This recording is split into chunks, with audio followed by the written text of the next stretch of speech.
بسم اللہ الرحمن الرحیم۔ حضور صلی اللہ علیہ وسلم پر اور آپ کے ساتھیوں پر مکے میں جو ظلم ہو رہے تھے وہ لکھا جا چکا۔ آپ کفار مکہ سے تنگ آ کر طائف تشریف لے گئے۔ آپ کا خیال تھا کہ شاید وہاں لوگ اسلام قبول کر لیں گے، لیکن طائف کے لوگ مکہ والوں سے بھی زیادہ سنگ دل ثابت ہوئے۔ جس باغ میں حضور صلی اللہ علیہ وسلم اور حضرت زید نے پناہ لی تھی وہ عتبہ بن ربیعہ کا تھا۔ وہی عتبہ جو مکے کا رہنے والا اور اسلام اور مسلمانوں کا زبردست دشمن تھا۔ اتفاق سے وہ اس وقت باغ میں موجود تھا اور اس کے ساتھ اس کا غلام اداس بھی تھا۔ اداس عیسائی تھا۔ عتبہ نے حضور صلی اللہ علیہ وسلم کو باغ میں لیٹے دیکھا تو اس نے رحم کھا کر اپنے غلام اداس کے ہاتھ ایک رکابی میں انگور کے گچھے رکھ کر آپ کے پاس بھجوا دیے۔ جب اداس آپ کے سامنے آیا تو آپ نے پوچھا، یہ انگور کس نے بھیجے ہیں؟ میرے آقا عتبہ نے، اداس نے جواب دیا۔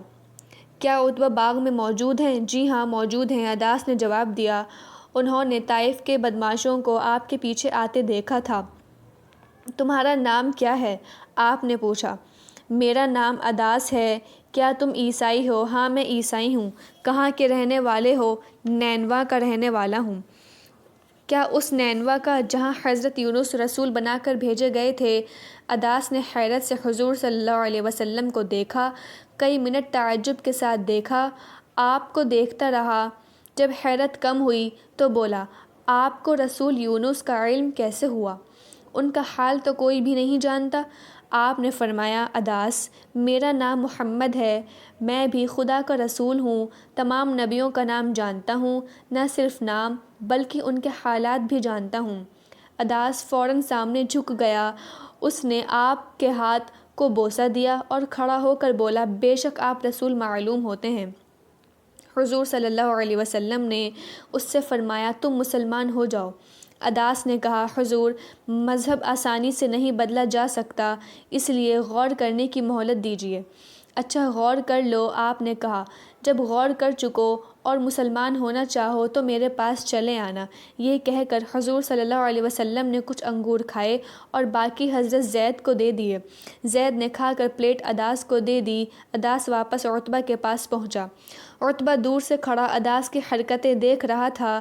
اس نے اداس کو حضور صلی اللہ علیہ وسلم کا ہاتھ چومتے دیکھا تھا۔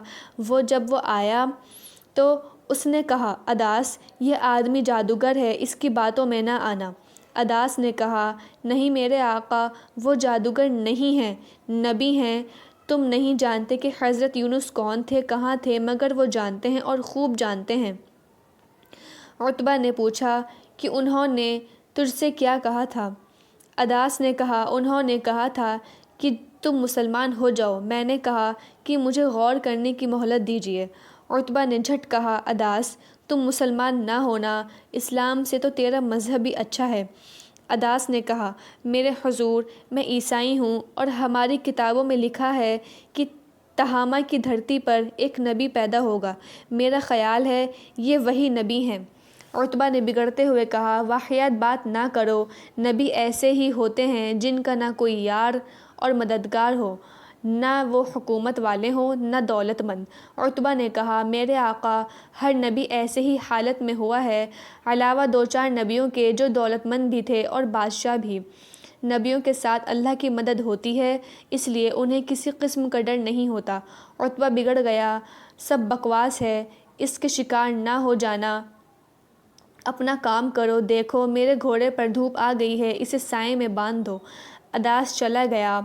عتبہ اپنے باغ میں بنے مقام میں چلا گیا۔ تھوڑی دیر آرام کرنے کے بعد حضور صلی اللہ علیہ وسلم بھی اٹھے اور کسی طرح زخموں کی تکلیف کے باوجود مکہ کی طرف چل دیے۔